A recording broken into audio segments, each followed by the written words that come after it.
smell, taste, and see than real is simply electrical signals interpreted by your brain. Imagine a universe, not just vast and ancient, but intricately detailed down to the smallest particle. Could everything we see, everything we experience, everything that exists in our entire universe be artificial? Welcome to the mind-bending concept of the simulation hypothesis, a theory that proposes our reality, everything from the furthest star to your morning coffee, could be a sophisticated digital construct. But who or what would be running this simulation? 20 years ago, we asked ourselves how long it would be before faces and bodies could be changed as easily as we change clothes. 12,000 years ago, humans first started shaping their environment, laying the foundation for civilization. Fast forward to today, and we're creating virtual worlds of our own. Could an advanced civilization, perhaps eons ahead of us, have created the ultimate simulation, our reality? Donald Hoffman is a cognitive psychologist and popular science author, known for his unconventional views on the nature of reality, space, and time. According to him, the world as we perceive it is not the true reality. Hoffman posits that mathematical models grounded in the principles of natural selection indicate that our most deeply held intuitions could, in fact, be misleading. Most of us believe that we see reality as it is. When we look up and see the moon, it's because there really is a moon, and it would exist even if there were no observers to see the moon. It would still exist. And we don't believe that we see all of reality. No one thinks that we see everything that there is to see. But we do believe that we've been shaped by natural selection to see those aspects of the truth that we need to see to stay alive. And so that our perceptions of space and time are giving us a genuine insight into a real space and time that would be there even if there were no observers to perceive it. And also our perception of objects like tables and chairs, the moon, quarks and leptons and so forth, that these things would also exist and have roughly the properties that we see, even if there were no creatures, no observers to see them at all.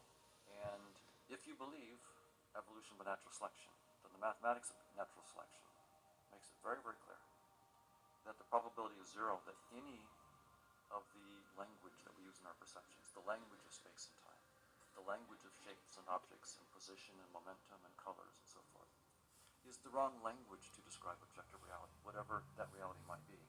It's not that we're getting the shape of this table a little bit wrong or the colors a little bit off. It's that no description in the language of space and time and objects and colors could ever be true. Reality, whatever it is, can't be described in that language if we buy evolution by natural selection. So we have a choice between taking one of our best confirmed scientific theories seriously, namely evolution by natural selection, or taking our intuitions that space-time is fundamental and objects are fundamental, taking that intuition seriously. The idea that reality might be an illusion isn't new. Ancient Greek philosophers like Plato pondered the nature of reality. Fast forward to today, and this ancient contemplation has evolved into a modern hypothesis, fueled by advancements in computing and digital technologies.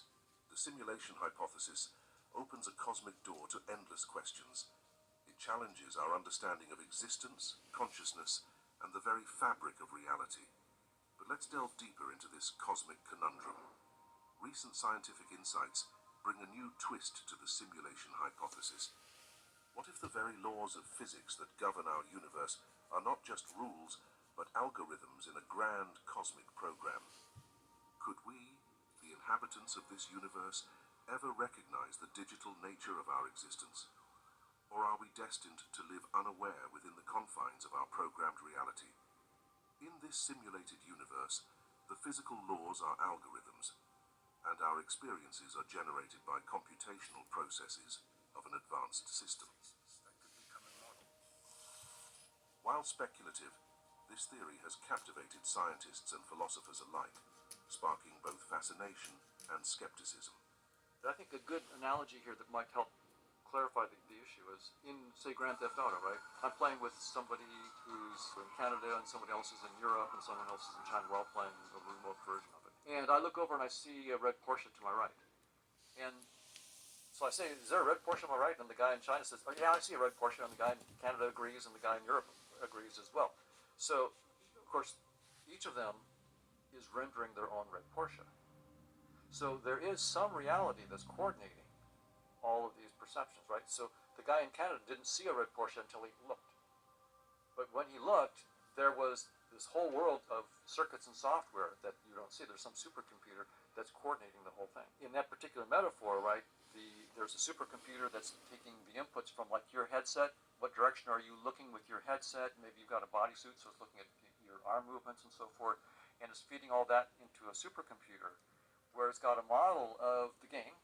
And in that model, there's some red Porsche model. Of course, there's no red Porsche in the computer. And it knows then how to coordinate and send the photons to your headset in Canada and my headset in Irvine and someone else's headset in China, so that we have this notion of a persistent reality of a Porsche. Even though individually, each one of us, local realism is false. The Porsche doesn't even exist until I render it. And there's no red Porsche inside the supercomputer. So that's sort of the idea, is that space-time is just a headset, and there's behind space-time, there's going to be an incredibly complicated realm to explore that's at least as complicated, more complicated as like the supercomputer is to my little headset. Headset is sophisticated, it's beautiful technology, but the supercomputer is, you know, really, really powerful thing. And the same thing will be true of space-time. It's just our headset. If we look beyond that headset, we're going to, you know, be finding a realm that's far more complicated. So in some sense, science, up till now, has only studied our headset. We've studied inside space and time. We're taking our first baby steps to start to explore. We learned the tools in the last 300 or 400 years about experiments and clean mathematical theories and the loop between experiments and theories. But we thought we were studying objective reality. We were studying our headset. But now we have the tools to actually take a first step beyond space-time and start to find structures beyond space-time and their projection back into space-time. And so from that point of view, objects in space-time, we've taken that to be the fundamental reality. Will look sort of parochial, hopefully in just a few decades. Some scientists suggest that if our reality is indeed a simulation, there might be detectable glitches or patterns that betray its simulated nature. However, finding such anomalies is a formidable challenge, as our understanding of physics continues to evolve. A recent study proposes a new law of physics, the second law of infodynamics, which seems to support the simulated universe theory. At the heart of this new law is the concept of entropy, a measure of disorder. While traditional entropy always rises, the second law of infodynamics states that information entropy must remain constant or decrease over time. The most intriguing consequence of the second law of infodynamics is the optimization of information content in the universe.